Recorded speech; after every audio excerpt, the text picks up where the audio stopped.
Tools for online asynchronous learning using demonstrations, YouTube, or create video. Presented by Mark Lloyd C.T. Kauna.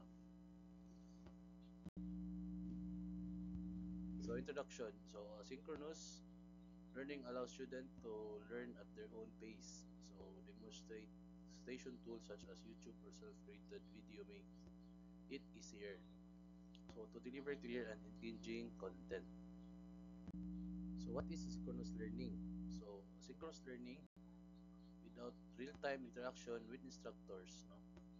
So students access learning materials at their own convenience, encourage self-paced and independent study, and examples, recorded lectures, discussion boards, and video tutorials.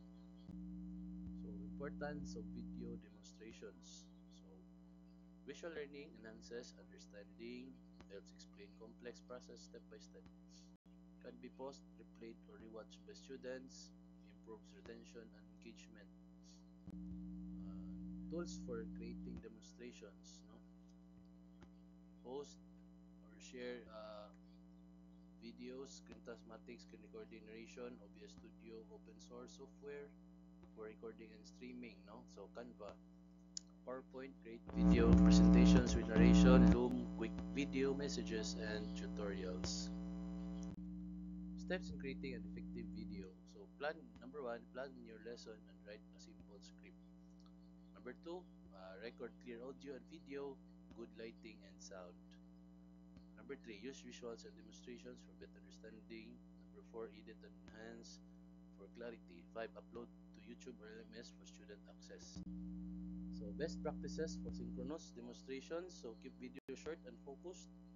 5 to 10 minutes, use clear and concise language, provide subtitles or captions for accessibility, encourage students to take notes while watching, combine with quizzes or assignments for better retention.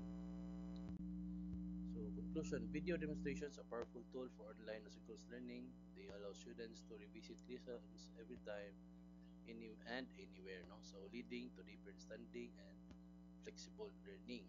So thank you. This concludes my presentation.